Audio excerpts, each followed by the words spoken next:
What's up, AfterBuzzers? Welcome to the Kidding After Show. We're talking episode 6, The Cookie. We are talking life crises, love, and death. You know, the simple stuff. So stay tuned. You're tuned in to AfterBuzz TV, the ESPN of TV talk. Now, let the buzz begin. No one else. Welcome to the Kidding After Show. Great song choice, Mina, because we are talking about legacies and writing your life story. It's never finished, you guys. It's never finished. Keep writing it. Very early 2000s. But thanks for joining us. I'm Steph Sabraw. To my left is Mina Wahab. Hey guys. Rocky Harris. Ow. And Takira Shabrae. We're so excited to break this down. We will be talking about Will and his friends, the identity crisis with Lipinski, and I have another section called Viva Vivian because I want her to live forever. And we will have a special segment, Jim Carrey Gems by Mina, and some news and gossip, and then we'll wrap it up with some predictions. But overall, you guys, what was your thoughts on the episode? I liked it more than the episode prior. I really like this one because I thought it was more centered around Vivian, so I fell in love. Loved it. I thought there was going to be like a proposal or something. I know we'll get to Vivian, but Yeah, we both looked at each other. yeah, That's I love this episode though. Yeah, me too. The ending was like so touching to me. I was like, God, whoa. Yes, it was. Whoa. So let's just talk about how we pick up this episode where we left off last week, with the oven being on and we're not knowing what's happening, and Will's helping his friends break into this house to smoke weed, of course, because what else do kids do? And then they like trash it with eggs, which is like so messed up. I'm not going to lie. That's kind of awesome. If you've ever had an opportunity for a food fight, it's like. But eggs are like the no. They stink. Yeah. I was pissed. Yeah. I don't know why food fights annoy me. Well, going in someone else's home potentially and trashing it was just like, all right. It's messed up. You need a switch, but that's fine. I did think it was interesting because I love how this show creates multiple dimensions for each character. And originally I was like, oh, like they smoke weed and they're young, so they're bad. And then I was like, no, that doesn't make them bad in real life. Yeah. And I love how the show is kind of developing. Like, if you look at them outside of smoking weed, they're like pretty, like they're great kids. Like they support each other. They're doing pottery classes. Like, do you guys feel that? Pottery. Right. So many levels of pot. Yeah, right. But I mean, I like that they are also giving more depth to weed and in general, because I feel like there's a bad stigma centered around marijuana, but I wish they weren't doing it so young because their brains are still developing. But at the same time, like, I do think it's nice that we're kind of seeing that other side of marijuana. Yeah, I think all kids in our school system should smoke. I do want to talk about one thing before we switch from Will. I personally didn't like this, and I'd love to get your take on it. He has taken it upon himself to go through his twin stuff, Phil, and he sees a book with a bunch of girls that he like had things with, or I don't know, connected with, and he's going and kissing them. Do we like? I felt very uncomfortable with this. Like, ask me first. It was odd. It was very odd. I kept thinking, why were the names on the back of fortune cookies? Like, did each message symbolize something? Yeah, were they like specifically associated with that person for a reason beyond wanting to kiss them, or like, what was this really? I don't know. Sure, it's like MASH if anyone like played MASH. I love it's that like game. it's like this fantasy of what could happen. Okay, so one of the main plots of this episode was Tara Lipinski, and she creates a really weird vibe where she really, really loves being Jeff, and she's like, I just love being you. I feel like I won a gold medal. You have won a gold medal. But it gives us this topic of identity crisis and kind of feeling like we don't belong. Did you guys like this character arc, and do you think we're going to be seeing more of her, or is this the final of I it? think it's over. It's over, yeah. I mean, it was random to begin with, but I don't know. I thought it was interesting. I feel like everyone kind of wants that I mean, not everyone does, but I think it's just nice to like feel like someone else for the day, or like it's kind of like people's fascination with celebrity in general. Like I wonder what it's like to be Lady Gaga, or I wonder what it's like to be this person and wanting to step into their shoes. Yeah. So yeah, I thought it was an interesting character arc, and to see that someone who seems so wholesome and is like this figure skating Olympic champion like smokes cigarettes and is like really like disrespectful to her sister, Yes. and Sarah. uses a lot of curse words like C words, and like tells And then her sister to bend over and throw up or whatever, And then I don't named know, the it was- bird Tara-keet. I was like, Narcissism. On the other side of there was another character having what it seemed to be an identity crisis with Deirdre, and we get a flashback of what she was dealing with her mom, which was really Powerful. deep. Yes. And she yells at Maddie. What do we feel more sympathetic or more angry that she's letting her emotions manifest like this?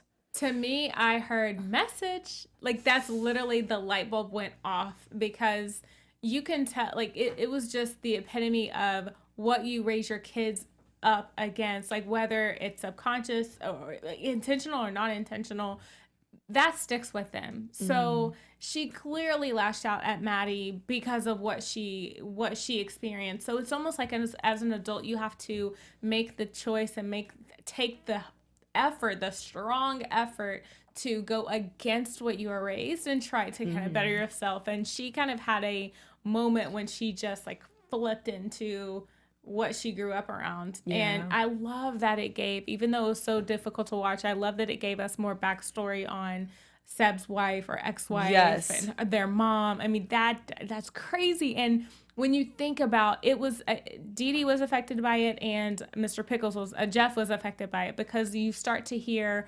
the Niagara Falls and then tossing you over all of these things, like tossing you over Niagara Falls, and then you realize that Jeff is literally the optimistic person that tries to take everything negative and turn it into good, and Dee Dee is the realist.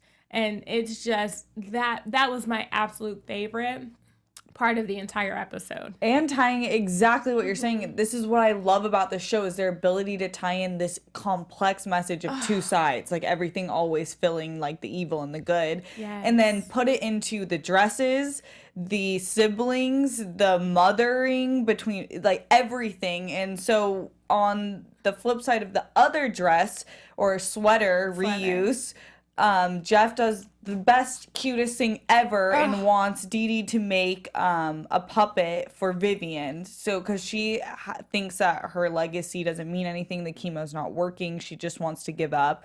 And instead, he makes this puppet show, and it's everlasting. Yeah. And what like, did you? I want to hear. What do you guys think this means? At first, I thought she was gonna be creeped out by it, just because she's probably like, okay, so I'm gonna be a puppy for the rest of my life. The same way we felt about Jeff being turned into something that's everlasting. I think there's just still like a little bit of weird morale centered around it, but at the same time, I think she thought it was a cute gesture.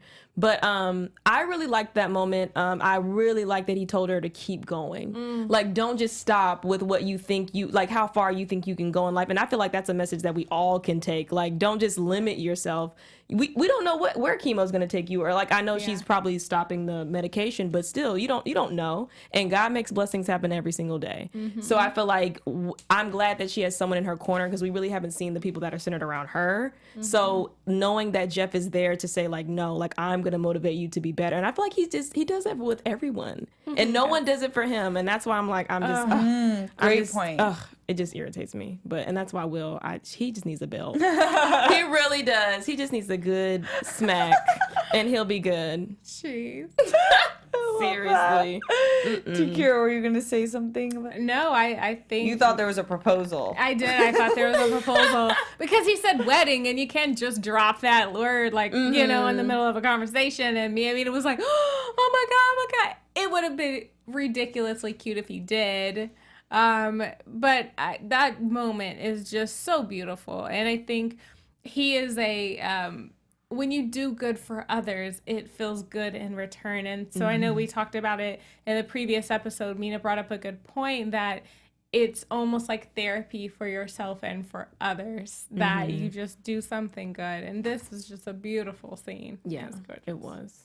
And the puppet being Viva Las Pages, like even the complexity of the puppet, like that actually being able to pass on a legacy like that was so cool to see. Yeah. And I think the reason why that was so cool is because she specifically talks about how I'm not going to matter after I die. Like, no one is going to remember me. No one is going to, like she kind of has this, like, philosophy that, like, once she's gone from the earth, like, what has she left behind? Yeah. And that she doesn't matter. And I think a lot of people, like, with terminal illness might feel that way. Like, what is the point of life? Especially if you have so much life to live and it's being cut short because of a terminal she illness. Is young. That's so hard to deal with. And that's why I think, like, the whole puppet thing was cute, because not only was it showing that she matters so much to this one person that she also admires, but it shows that, well, this is, like, my way of making you immortal. Yeah. Yes.